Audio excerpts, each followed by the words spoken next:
चाणक्य जब अपमानित होने के बाद गिरफ्तारी से बचकर जंगल चले गए, तब वे धनानंद के बेटे पबाता को अपना दोस्त बनाने में कामयाब रहे। वे जंगल में रहकर नंदवंश को तबाह करने की योजना बना रहे थे। तभी एक दिन जंगल में उन्होंने एक लड़के को खेलते हुए देखा। वह लड़का राजा बना हुआ था, जिसमें कुछ लुटेरे भी थे। राजा उन लुटेरों के अंगों को काटने का आदेश दे रहा था। वह लड़का ऐसा आदेश सिर्फ इसलिए दे रहा था ताकि वह बाद में उन अंगों को ठीक कर सके। उस लड़के का नाम चंद्रगुप्त था। चाणक्य ने चंद्रगुप्त को अपनी शरण में ले लिया।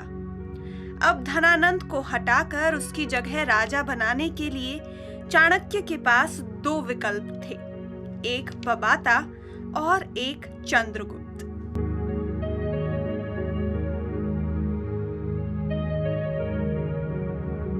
तो चाणक्य ने दोनों की परीक्षा लेने की ठानी। एक दिन जब चंद्रगुप्त सो रहे थे, तब चाणक्य ने पबाता को चंद्रगुप्त का धागा हटाने को कहा, वो भी बिना चंद्रगुप्त को जगाए। पबाता यह करने में असफल रहे। अगली रात चाणक्य ने यही काम चंद्रगुप्त को करने को कहा। चंद्रगुप्त यह काम करने में सफल रहा। उसने पबाता का सिर काटकर धागे को हासिल कर लिया और चाणक्य ने चंद्रगुप्त को चुन लिया। चाणक्य ने चंद्रगुप्त के सहारे अपना बदला लेने की ठानी। उस एक आक्रमण को अंजाम देने के लिए एक सेना को तैयार करने में वर्षों लग गए। उन्होंने धनानंद की राजधानी पाटलिपुत्र पर हमला कर दिया, लेकिन बदकिस्मती से हार गए। वे राजा के कब्जे से बचकर निकलने में कामयाब रहे और अपना भेष बदलकर रहने लगे। एक दिन वे शहर में भटक रहे थे। तभी उन्होंने एक माँ को अपने बच्चे को डांटते हुए सुना। वह माँ अपने बच्चे को खाना बीच में से खाने और किनारों को बर्बाद करने के लिए डांट रही थी। उस औरत ने इस बात की तुलना चंद्रगुप्त के हमले की तुलना से की। तुलना इस अर्थ में की कि उसने पड़ोसी गांवों पर हमला ना करके सीधा केंद्र पर हमला कर दिया, जिस वजह से वह पराजित हो गया।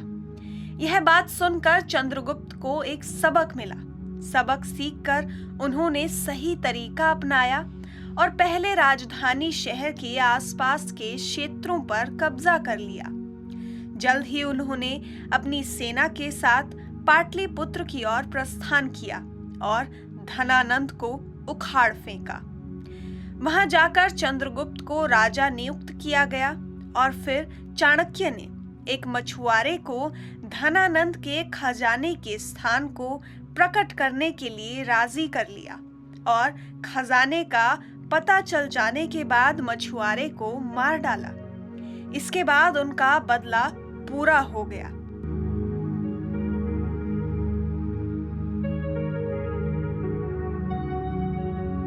चाणक्य का मूल इरादा चंद्रगुप्त की कमान के तहत एक गोरिल्ला सेना को प्रशिक्षित करना था। विशाखादत्त के मुद्रा राक्षस और जैनों के परिशिष्ट पर्वण के अनुसार चंद्रगुप्त का हिमालय के राजा पर्वतका के साथ गठबंधन था, जिन्हें कभी-कभी पोरस के नाम से भी जाना जाता है। चंद्रगुप्त पहली बार ग्रीक लेखों में सैंड्रोकोटस के रूप में उभरते हैं। कहा जाता है कि एक युवा के रूप में उनका मिलना अलेक्जेंडर से भी हुआ था। चाणक्य और चंद्रगुप्त ने हमेशा से ही श्रद्धा और विश्वास पर आधारित एक रिश्ता साझा किया है। चाणक्य चंद्रगुप्त के केवल शिक्षक नहीं थे, बल्कि वह उनके प्रधानमंत्री, मित्र, शुभचिंतक और सलाहकार भी थे। चंद्रगुप्त के सत्ता में जल्दी आने के पीछे चाणक्य ही उनकी शक्ति थे। यह चंद्रगुप्त मौर्य थे जिन्होंने महान मौर्य साम्राज्य की स्थापना की, लेकिन चाणक्य के मार्गदर्शन के बिना वे ऐसा नहीं कर सकते थे। चाणक्य एक संयोग से चंद्रगुप्त से मिले, लेकिन जिस क्षण वे मिले चाणक्य ने चंद्रगुप्त की महान सैन्य और कार्यकारी क्षमताओं की पहचान की और युवा लड़के के व्यक्तित्व और बुद्धिमत्ता से प्रभावित हुए और तुरंत उसे अपनी छत्र छाया में लिया। इसमें कोई संदेह नहीं है कि चंद्रगुप्त में अद्भुत कार्यकारी क्षमता थी, लेकिन यह चाणक्य की चतुराई थी जिसने राजा को अपने कौशल का अधिकतम उपयोग करने में सक्षम बनाया।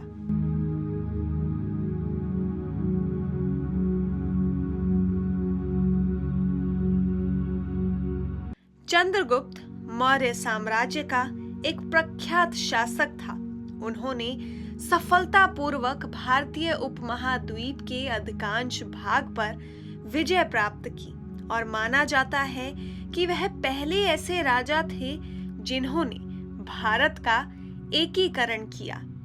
वह अन्य राजाओं द्वारा पूरी तरह से पूजनीय और स्वीकृत थे। वह एक स्वयंभू सम्राट नहीं है और इस प्रकार उन्हें भारत का पहला वास्तविक सम्राट माना जाता है। चंद्रगुप्त ने अपने गुरु और सलाहकार चाणक्य की मदद से नंद साम्राज्य को हराया और मौर्य साम्राज्य की स्थापना की। उनके शासनकाल के दौरान मौर्य साम्राज्य पूर्व में बंगाल से असम, पश्चिम में अफगानिस्तान से बलूचिस्तान, उत्तर में कश्मीर से नेपाल तक और दक्षिण में दक्कन के पठार तक फैला था। चंद्रगुप्त मौर्य की उत्पत्ति पर कई शोध और अध्ययन किए गए हैं। कुछ इतिहासकारों का तो यह तक मानना है कि वह एक नंद राजकुमार और उसकी नौकरानी मूरा के एक नाजायज बच्चे थे। दूसरों का मानना है कि चंद्रगुप्त मौर्य वंश के थे, जो पिपलीवाना के एक प्राचीन गणराज्य के क्षेत्रीय कबीले से थे, जो रुमिनदेई और कसेया के बीच स्थित था।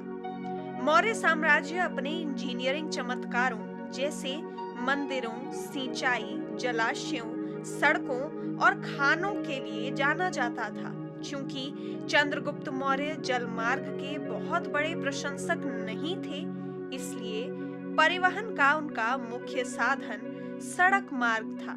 इसने उन्हें बड़ी सड़कों का निर्माण करने के लिए प्रेरित किया, जिससे बड़ी गाड़ियों को आसानी हो गुजरने में। उन्होंने इसी के चलते एक राजमार्ग भी बनाया था जो 1000 मील तक फैला था, जो पाटलिपुत्र वर्तमान पटना से तक्षशिला को जोड़ता था। इस एपिसोड में इतना ही। आगे की कहानी अगले एपिसोड में।